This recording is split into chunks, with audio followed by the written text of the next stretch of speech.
Good morning, detective. Pleasure to have you. Morning, Constable. What's the lay of the land so far? The man's name is Gustavus Percival Montgomery Winslow III, but everyone calls him Bob. He's a gender studies lecturer here at the university. 55 years old, male, supposedly. Witnesses say after drinking from that cup of coffee, he dropped dead at 9:04 a.m. this morning. What are we thinking, poison? Yes, most likely. Get some samples and Baldrick and send them off to the lab. Already done for you, sir. And I have 3 suspects for you. Well done, Constable. You may one day make a fine detective yourself. Sir! Oh, hell's teeth, Baldrick. He wasn't dead already, he certainly is now. Where are those suspects you were talking about? Let's have a look. Eeny, miny, you. Hello, my name is Detective Ted Curley. This is Constable Baldrick McFarlane. Can we ask you a few questions? Right. Name? Luca. Occupation? Beast, right? And, what was your relationship to Bob? Relationship? What are you trying to say, Hus? Bob was your lecturer? You were his student? No? Yeah. Right, and how well did you know him? Yeah, not that well. Bob was a bit of a numpty, actually. He was always going on and on about missing classwork, turning in assignments late. Like, it's not my fault. Class is so bloody boring, you know? What was I supposed to do, pay attention? Since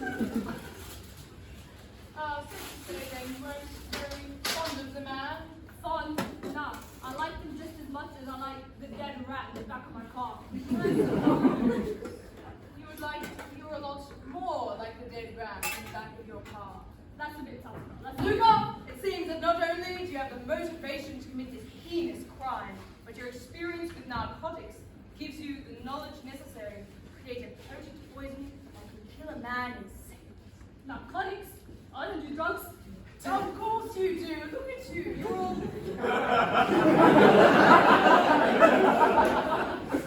druggy. Sit down. What are you saying? Isn't it obvious this is the only reasonable explanation? Admit it, Luca, you killed Bob. Bob's dead. This one's a tough nut to crack. Sorry, what was that? Narcotics? So relax. How did Bob die? Poisoned coffee. We had thought you killed him. No, I didn't kill him, but I think I saw who did. You did? Oh, sorry. What was his name? I don't know. Okay, did he work here? Was he a professor or a student? I don't know. But you did see him. Yeah, because I just said that. Can you describe his appearance?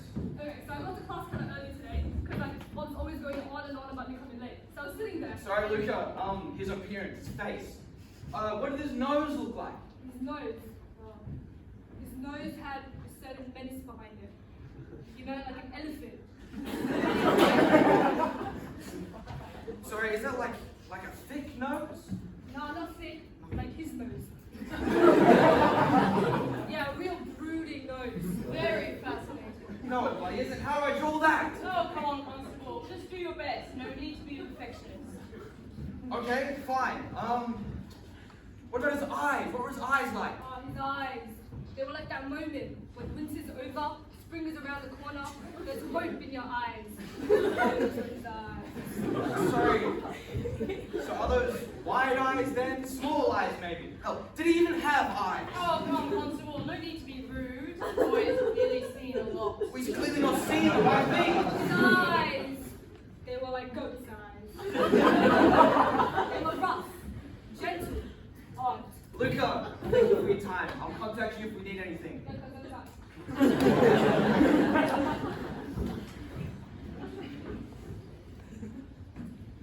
Good morning, this is Detective Ted Trilling. We've already met. Officers, permit me to be a vessel for which illumination might stumble for. An intellectual man. Write that down, Baldrick. I want to use that phrase more often. I'd rather not, sir. Name? Morris.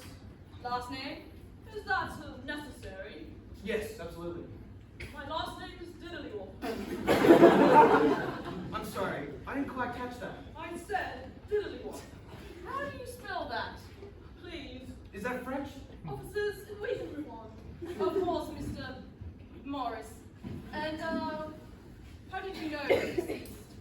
Pardon my ignorance, but your poor soul has fallen from this mortal coil. Bob died just this morning. Bob's dead? Yeah, why do you think we're here?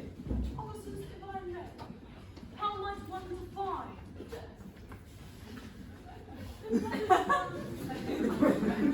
My grandmother is dead, Bob is dead. But if death is one defining quality, then how can it be in two places at once? Either death is God, inescapable and omnipresent, or what we call death isn't real at all, but is a constant state of being wholly new. Aldrich, don't write that down. Fully noted, sir. Morris, when did you last see Bob? Regrettably, I was acquainted with the man, hardly a rigorous intellect, so I tended to keep distance, for my own self-preservation, naturally. As Nietzsche once said, I don't want no scrubs. I think you'll find he didn't actually say that. Just like Bob, so unlearned and naive. What do you mean by that? Well, Bob had the faintest grip on anything loftier than nursery ethics. You're dim and dawdling just like Khan. What did you call me? Your musings have ceased to be entertaining, Mr. Dillywop. All shall be reconfigured once my revelations are received. Pray tell, for your sake. Mark it well, Luca, that ambulant turner with whom you were just talking, and that lipstick-lathered Jezebel loitering outside, and conspired to relieve the other from his pathetic mortal yoke. English, please, Diddlywop. The boy and the girl, the other two suspects. They teamed up to kill Bob. Indubitably. You can just say yes! And you know this how? Isn't it obvious? Absolutely I not! wish it was. Luca and Brenda often cause murmuring in our classes, like co-conspirators. All of us here bear cause to see Bob undone, especially them. Sorry, you didn't even know Bob had died until a minute ago. Where's this theory coming from? My mind gallops leagues ahead of the paltry trot your own grey matter dares to tempt. Now let us not mince sentiments.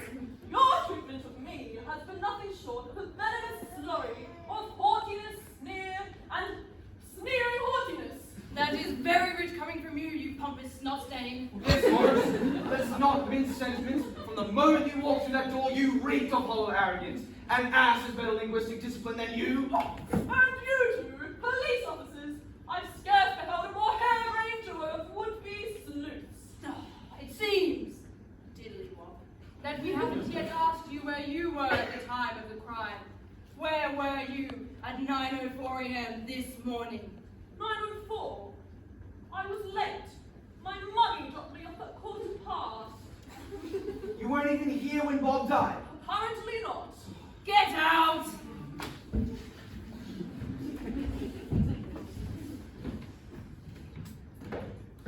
Good morning, good looking. Good morning, ma'am. I'm Detective Ted Curley. This is Constable McBride. May we ask you a few questions? Anything you want to know about me? I am very available woman. Fantastic. First and last name? Brenda Davis. Oh wait, his last name ain't mine anymore. It's Brenda Fistler now. Though I'm certainly not married to that surname. You know what I'm saying, Detective? Miss Lewis. Please, call me Brenda. Ah, Brenda. What was your relationship to Bob? I despise that hideous man.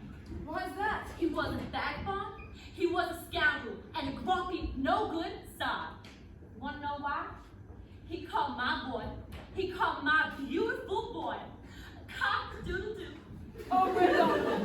That must have been very painful. Be careful with that charm, though, Detective. I am a very dangerous woman. Brenda. This makes me comfortable. Right, of course. Miss Thistlewood, when did you last see Bob? Well, I saw him this morning, actually. He dragged me into his office for conversation. No, berated me for no good reason while sipping on his coffee. Like, does that man not know that I'm a very, very single mama? Man, these days have no empathy. Except for you, detective. You proved me to be a man with a true heart. Seems like you were happy Bob is dead then. Bob is dead? Why does this keep happening? That's awful. Sorry, you didn't kill the man. What? No, I hate him, but I never want him dead. You believe me, don't you, detective? You want like your both sides here and think that I could have killed him? No, no, of course not. Come now, Constable. Use your tiny little brain. Okay. See, I can count on you, sweetie. You'll always have my back, and you can have my back too. What? There will be no... Thank you very much. Ted, can I speak with you for just one moment, please? Of course. What are you doing? This is the first suspect we've had all day that could have actually killed the man. Opportunity, motive, everything.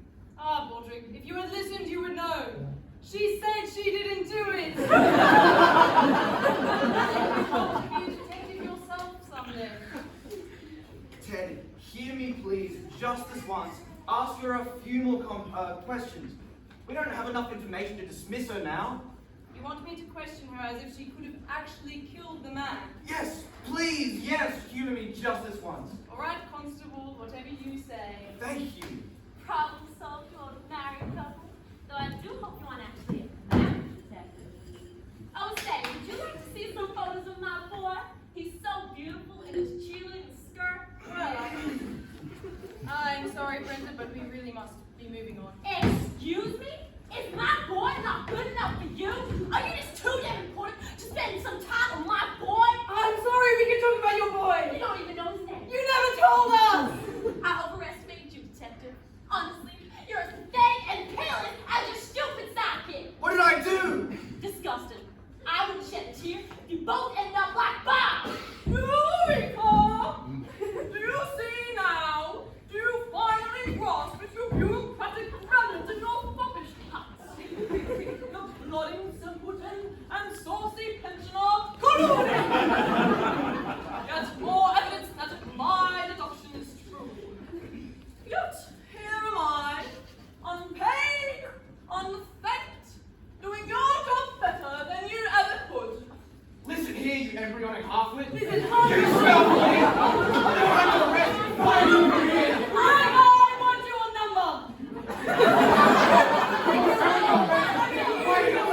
Now what's going on here?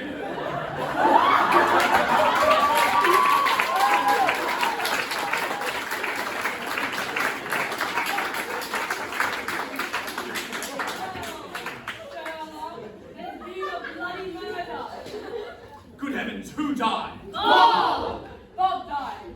Somebody poisoned his coffee this morning and he dropped.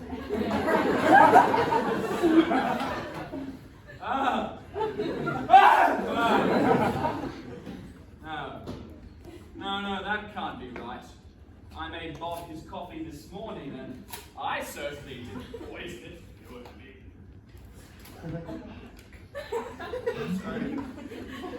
He just collapsed on his own then, did he?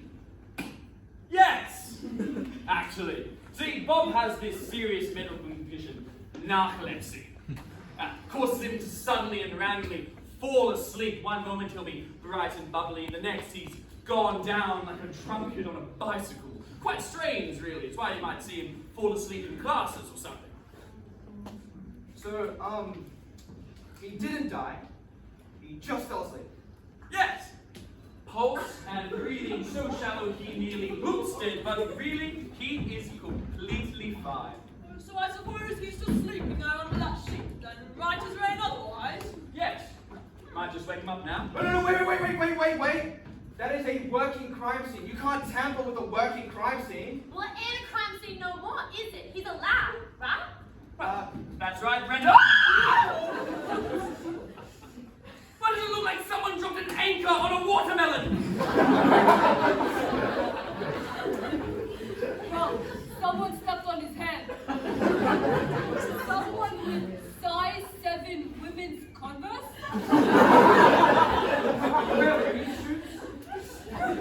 It was you! You killed Bob! No! We did it! You can't prove that! We can see the blood on your size 7 women's Converse. That is completely unrelated. That is completely unrelated. I can explain. So